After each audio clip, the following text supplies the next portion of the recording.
Hargeisa, en plein cœur de la ville, la prison de haute sécurité. Sortez, sortez de là. Allez à l'intérieur. Depuis 2010, cet établissement accueille parmi les plus dangereux criminels de la région. Des membres du groupe terroriste Shebab et des pirates. Ils sont détenus ici en accord avec la communauté internationale en raison de la stabilité et de la relative sécurité du Somaliland.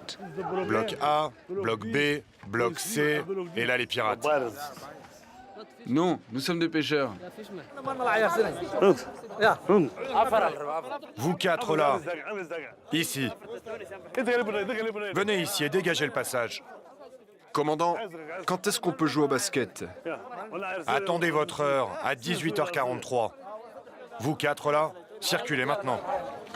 L'établissement, financé par les Nations Unies, se veut une prison modèle. Des pirates n'en sont pas moins enchaînés. Ce que le directeur justifie par leur tentative d'évasion il y a quelques mois.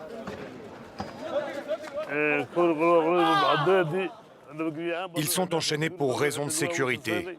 Nous n'avons pas l'intention de les laisser comme ça pour toujours. Nous comptons les détacher un par un. Nous ne leur enlèverons pas les chaînes d'un coup, mais progressivement.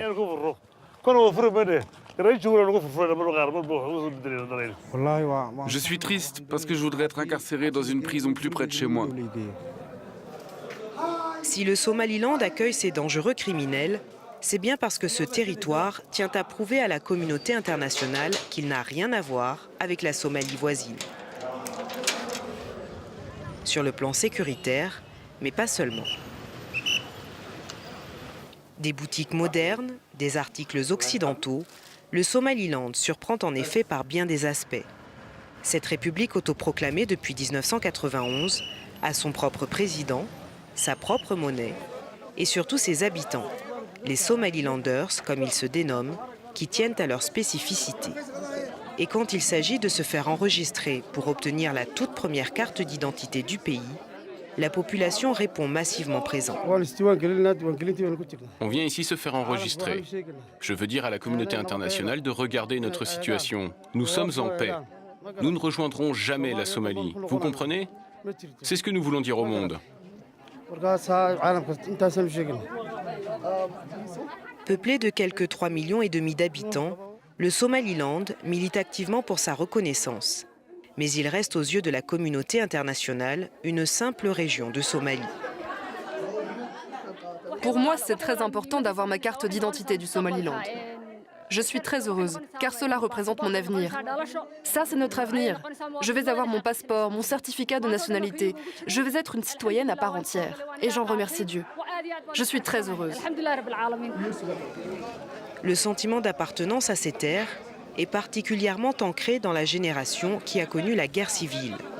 Ce conflit a opposé à la fin des années 80 le Nord, en quête d'indépendance, au régime de Mogadiscio. Il aurait fait, selon le Somaliland, au moins 50 000 morts. Hadar Ahmed Lik est à la tête de la commission des crimes de guerre. Il se bat depuis plus de 10 ans pour faire reconnaître les tueries commises par l'armée somalienne à l'époque.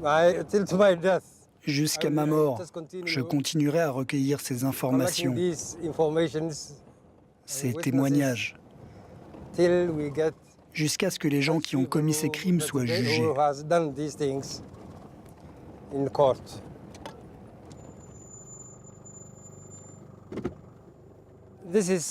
Voici le site de remise en terre d'Hargeisa.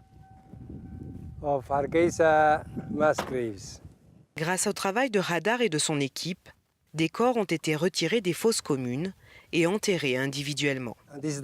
Ça, c'est le premier lot de 40 personnes, 40 squelettes que nous avons réenterrés. D'après Hadar, des fosses communes sont dispersées aux 4 coins de la ville. Elles datent de 1988, au plus fort de la répression de la rébellion nordiste par l'armée somalienne. L'avion a décollé de l'aéroport d'Hargeisa et a bombardé la ville. Les gens se sont enfuis. Quand ils se sont retrouvés à l'extérieur de la ville, on les a réunis, tués et enterrés dans ces fosses communes. Nous attendons de la communauté internationale qu'elle comprenne cela et nous reconnaisse enfin. Même si cette reconnaissance prend 100 ans, nous resterons la République du Somaliland. On ne se réunira plus jamais avec nos frères, enfin nos ex-frères de Mogadiscio. Ces propos reflètent assez bien la position du président du Somaliland. Ahmed Mohamed Silagno est le 4e chef d'État de cette république autoproclamée qui a vécu 3 transitions démocratiques depuis sa déclaration d'indépendance en 1991. Comme beaucoup de présidents, il dispose d'un solide protocole, mais quand il se rend à un événement officiel, il précède son cortège à pied. Un reflet de l'atmosphère particulièrement décontractée qui règne autour du palais présidentiel. Mais être un président non reconnu par la communauté internationale comporte quelques désagréments. Cela implique que nous ne pouvons pas participer au forum et que nous ne siégeons pas aux Nations Unies. Nous n'avons pas droit aux mêmes droits qu'un pays de la communauté internationale, mais assurément, de notre côté, nous faisons de notre mieux. Nous travaillons très dur et nous échangeons avec la communauté internationale.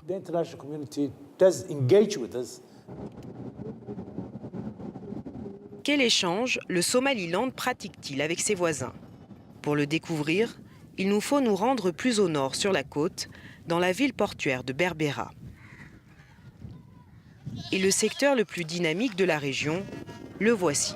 L'exportation d'animaux est vitale pour le Somaliland. D'après la Banque mondiale, il représente plus de 30% de son PIB. La filière est donc particulièrement réglementée.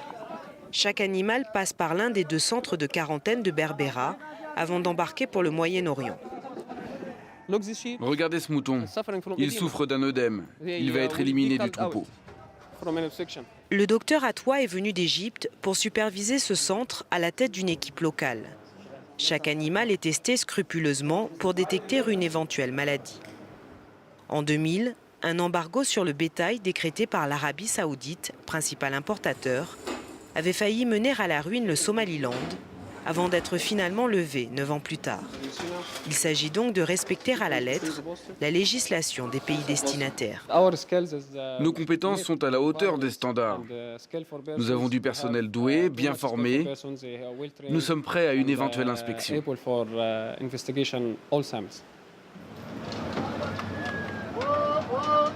L'appétit des pays arabes pour la viande somalie a fait du port de Berbera le poumon économique du pays.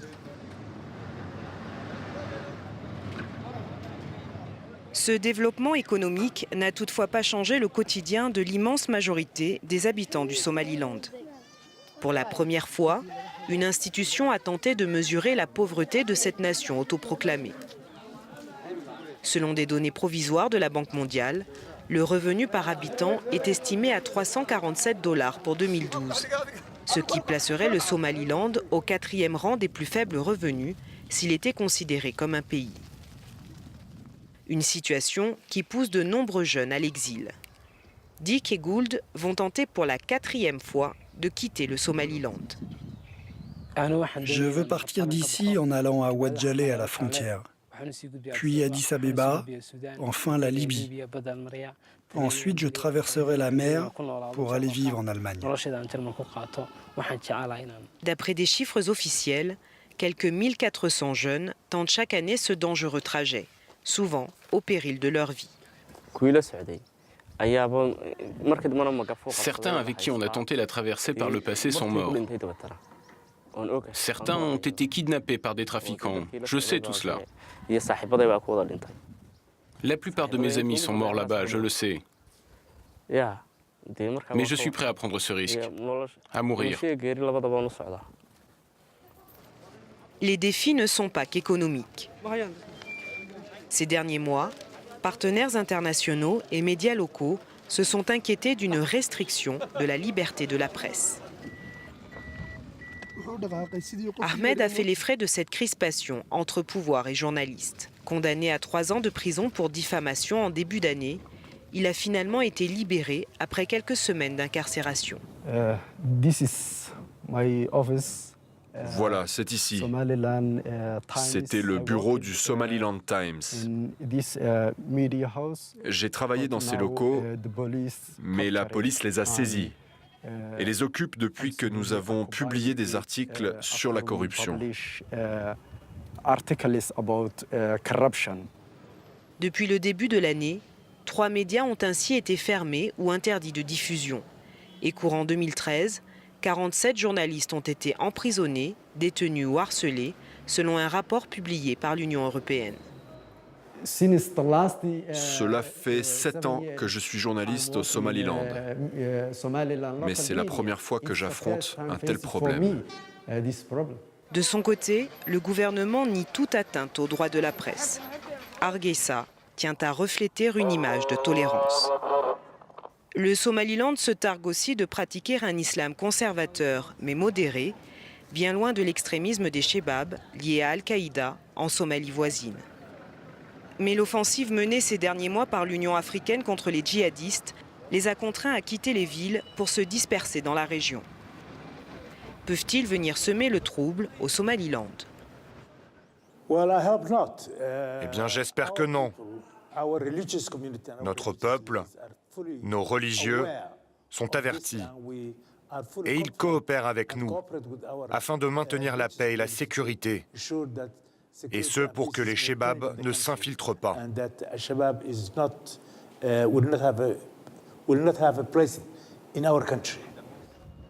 Mais à Hargeisa, des voix s'élèvent déjà pour dénoncer une influence croissante, bien que souterraine, des Chebab.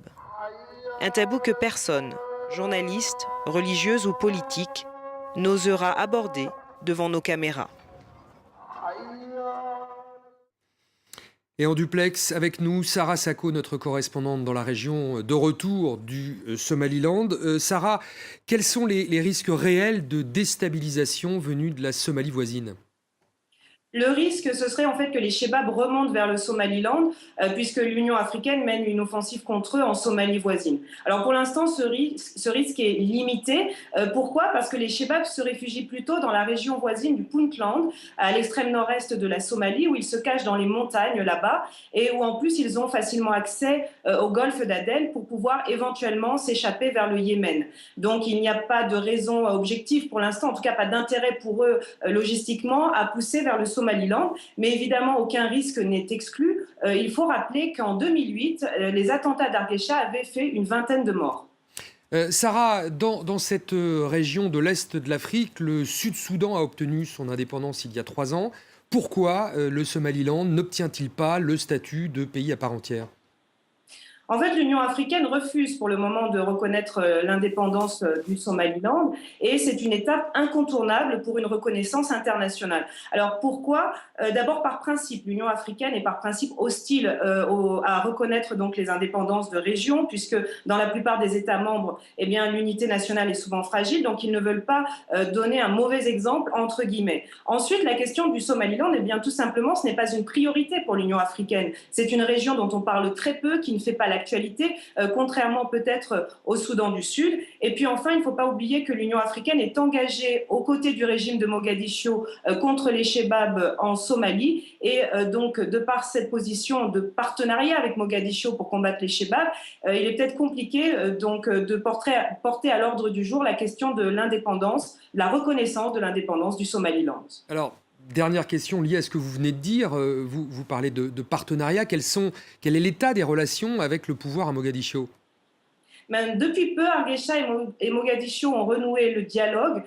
Donc, en fait, en 2012 a eu lieu une première rencontre entre le numéro 1 somalien, le chef de l'État somalien, et le numéro 1 donc, du Somaliland. Des discussions ont à nouveau eu lieu en 2013, cette fois sous l'égide de la Turquie. Alors, il n'était pas du tout question d'une reconnaissance de l'indépendance du Somaliland, mais plutôt de coopération sur le plan de la sécurité pour lutter contre les pirates et les Chebab. Mais c'était un premier contact qui n'avait pas eu lieu depuis 1991. Sarah Sacco, merci Sarah, merci à vous d'avoir suivi cette émission et on se retrouve la semaine prochaine pour un nouveau numéro de Reporter sur France 24.